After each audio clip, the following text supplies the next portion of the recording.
Thanks, Scott. It's an extremely whistle-stop tool, experiment that PLoS is doing to address who publishing is going to be. My aim is only to say that I don't answer them, to discuss them later.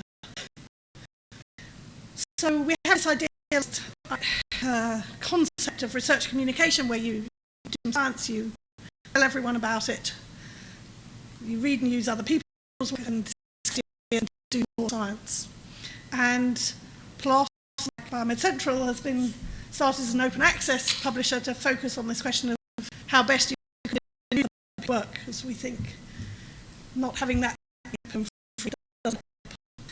But the truth is this is a bit idealized, and really research might look more like this, where you do science to a journal, do some more work, the reviewers have asked you to, you resubmit where else, get down that loop that's shown in yellow. Eventually you publish something. You're judged by your publishers so that you can somehow get some granted and tenured and all these things you're about.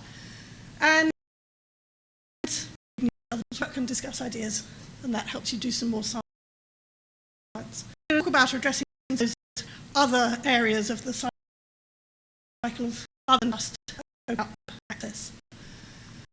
The thing we'll talk about, the first two exist and the second two don't exist.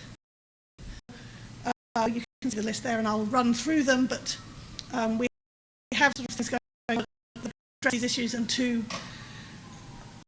well, it's coming this year, an area we're just starting to think about what we should be doing.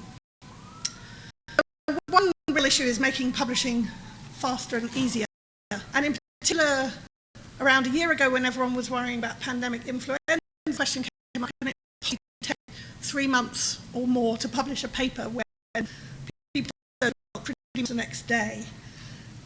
And so especially this thing called PLOS Currents influenza, which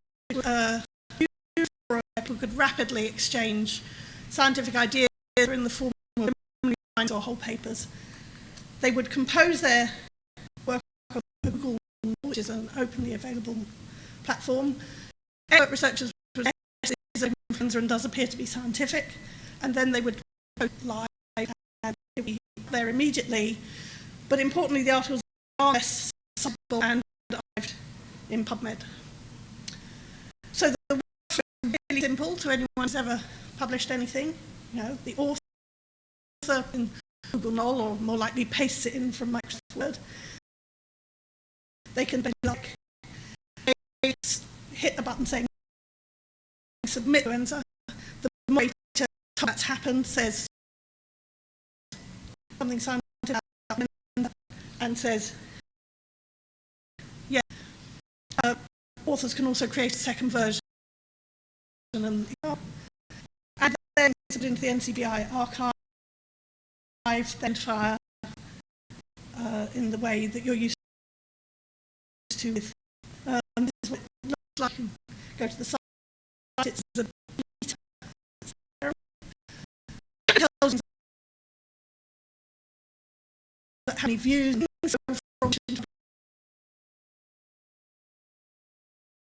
in 24 hours.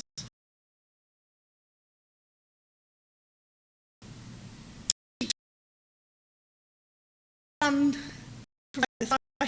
bottles that can be multiple. And so far about 60 or so article PLoS Currents influenza. So there's sorts of questions there. I mean, is this a journal? As soon as you post something about science, people start adding post-publication commentary and analysis some way, replicate what's going on as pre-publication peer review and slowing down publication.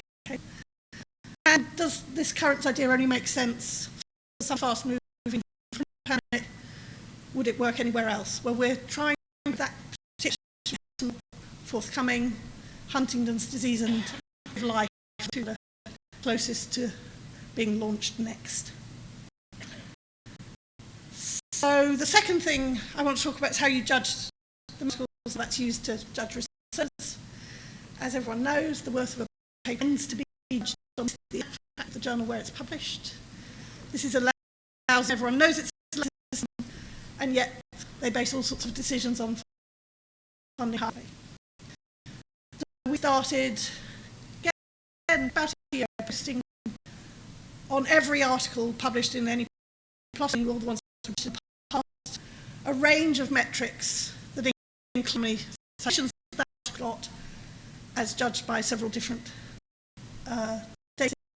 How much usage, has it been covered logs, have people talked it, kind of things. We have a preference for using open data source, working on standards, those things where standards don't exist, and standards where there's usage, and we're working to get new data sources for article metrics.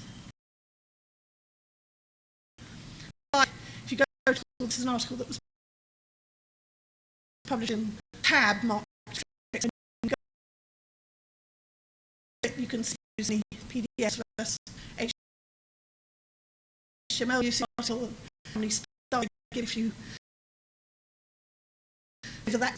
And that particular one I'm showing you with public citations to list about that, but they would appear on the. One can imagine lots more metrics you could add in this way. You could have X like some do. We could link out to media coverage. There are more usage data. We'd love to be able to call the conversations that go on about papers not on our site but on other people's. And there being metrics that allow you to judge who the user is, to trust their rating. There's obviously subject tag. All of these are really surrogates for the fact that we find measure the real impact of the paper. What you want to know is this important? Is this going to help people in the field do their work? And all of these measures are we trying to doing that.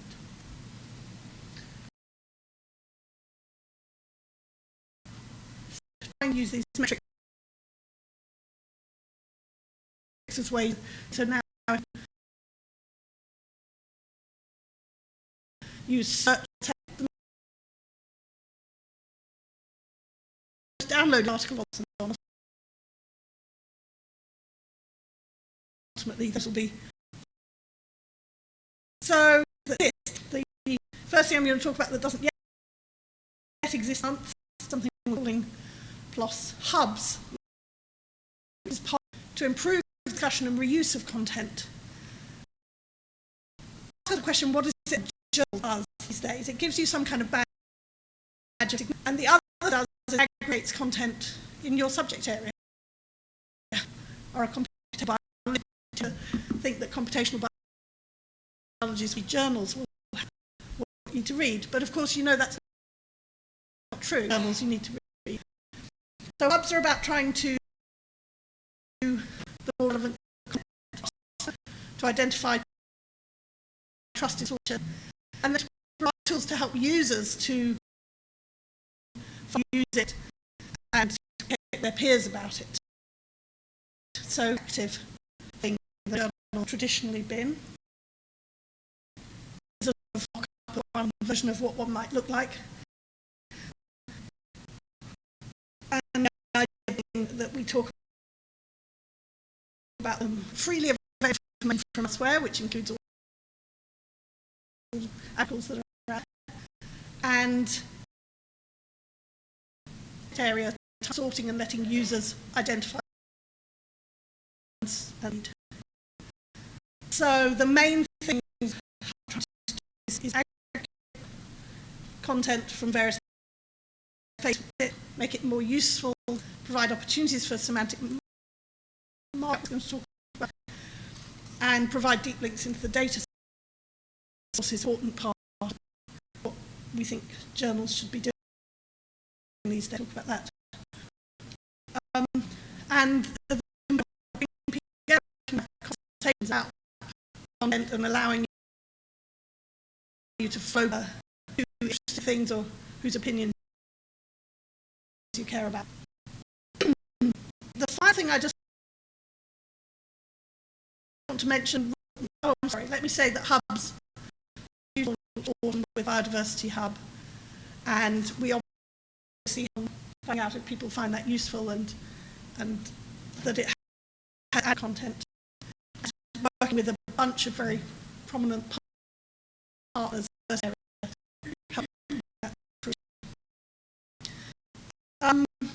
I covered sort of some of the questions about whether we'll actually find use. So the final section is really about all of the hubs of the journal. What about the article? Various versions of this show either this, an Isaac Newton paper from not all that much changed from how papers look now. And we all know problems with with the way methods are recorded and stored. Big reduction can be that it essentially has a database. We're not can't this from experiment and methods. There are also problems, and the more we develop is publishing answer. How to say any cosmic enrichments. Every single line in the paper, every sentence, I know the answer. All of the things I've talked about is really fundamental in publishing, from wholly closed access, from having static documents, PDFs, for goodness sake, that really can be added to over time, from a journal level, focal level, and in many ways to letting users and readers. So, I think that's really all I wanted to say.